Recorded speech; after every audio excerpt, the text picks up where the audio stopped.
She already had a perfect dog. 7 years of calm, steady, uncomplicated love.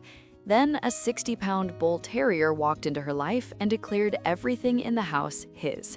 The couch, the bed, the lap, and the other dog. What happened next was not what anyone expected, including Chester. A 60-pound Bull Terrier was returned 3 times in 16 months. Every family said the same thing. He doesn't know he's a dog. He thinks he owns the place. He refuses to share anything or anyone. By the time Diane Foster walked into the shelter on a quiet Thursday afternoon, the staff had stopped recommending him to anyone with another pet at home. He was too much, too jealous, too intense. And what happened inside Diane's house the night she brought him home proved every single one of them completely wrong. Diane was 51 years old, a school librarian, and the proud owner of a black Labrador named Chester, who had been the undisputed king of the house for 7 calm, steady years. Chester was reasonable. Chester understood the rules. Diane loved Chester the way you love something reliable, the way you love a good chair that has never once let you down. She was happy. The house was balanced. She was not planning to change any of it. She was dropping off donated books at the shelter that Thursday when she walked past Kennel 9. A white Bull Terrier was lying on his back in the middle of the kennel floor, all 4 legs in the air, staring at the ceiling like he was contemplating something deeply philosophical. She stopped. He rolled his head sideways and looked at her upside down. She laughed out loud. She couldn't help it. The shelter worker, a woman named Paula, appeared at her shoulder. "That's Rex," Paula said, returned 3 times. First family said he was too demanding. Second said he bullied their cat into hiding for 2 weeks straight. Third said he refused to let anyone sit on the couch without him and would not negotiate on this point under any circumstances. Diane looked at Rex. Rex looked at Diane, still upside down, one ear flopped sideways over his eye. "I have a 7-year-old lab at home," Diane said. Paula nodded slowly. "That's going to be interesting." Diane took him home on a Friday. By Saturday morning, the house had a new king, and Chester, 7 years of quiet dignity behind him, had absolutely no idea what was coming.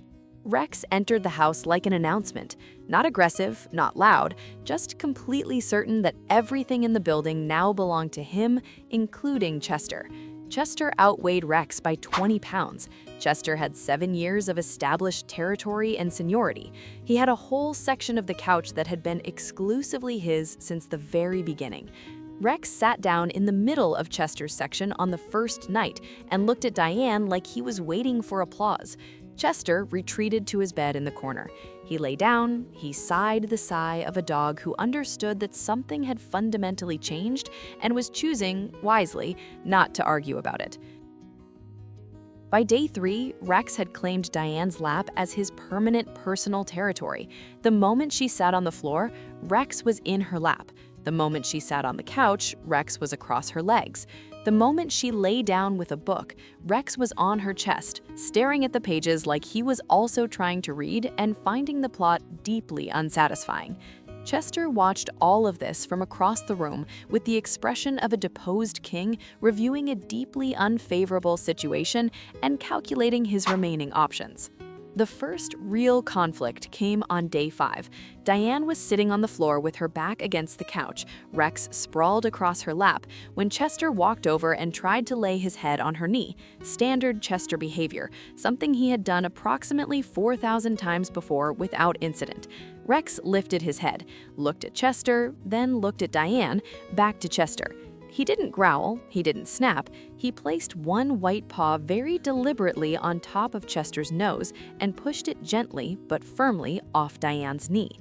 Chester blinked, stepped back, looked at Diane with an expression that said, "Are you seeing this?" Diane was seeing this. "I see you're still watching but haven't subscribed yet. That honestly breaks my heart a little. Hit subscribe, you won't regret it." But here is what nobody tells you about Bull Terrier jealousy. It is not aggression, it is not dominance, it is devotion taken to an unreasonable extreme. Rex did not want to hurt Chester. He simply could not process the concept of sharing Diane with anyone and was addressing the situation the only way he knew how, with his paw on Chester's face. Diane started working on it. She made sure Chester got equal time, equal attention, equal everything. She sat between them every evening like a referee who had accepted the role permanently. She gave Chester his couch section back. She established rules. Rex ignored approximately 60% of the rules and negotiated the remaining 40 with varying degrees of compliance. But something was shifting under the surface, slowly, almost invisibly. Rex had started watching Chester the way he watched Diane, not with jealousy, with attention. When Chester moved to a different room, Rex tacked it. If Chester looked at him, Rex immediately looked somewhere else with the studied indifference of someone who was absolutely not keeping tabs on anyone. Chester knew. Chester said nothing. 3 weeks in, something completely unexpected happened. Rex got sick. A stomach bug, nothing serious, but he spent 2 days lying very flat and very still on his bed, which for Rex was the behavioral equivalent of a national emergency. On the second night, Diane came downstairs at 1 a.m. to check on him. Chester was already there. The black lab was lying beside Rex's bed, pressed against the outside of it, his big head resting near Rex's face. Not touching him, just there, present.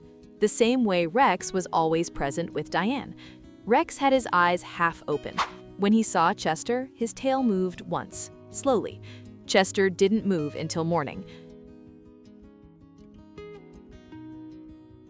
Diane stood in the doorway for a long time and didn't say a word. From that night on, the dynamic shifted. Rex still claimed Diane's lap every single day. He still used the paw maneuver at least twice a week. Chester has developed a strategy of approaching from the left side, which Rex has not yet fully countered, and considers this a personal victory worth defending every single time. The couch situation remains officially unresolved. But every night, after the negotiations are done and everyone has found their place, Rex sleeps pressed against Chester's back, and Chester, 7 years of quiet dignity and 4 months of coexistence, lets him without complaint.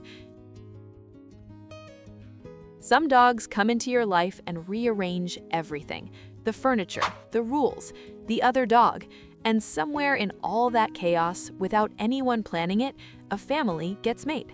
If you're thinking about adding a second dog, know this: the one who causes the most trouble in the beginning sometimes loves the hardest in the end. Give it time, give it patience, give it a chance.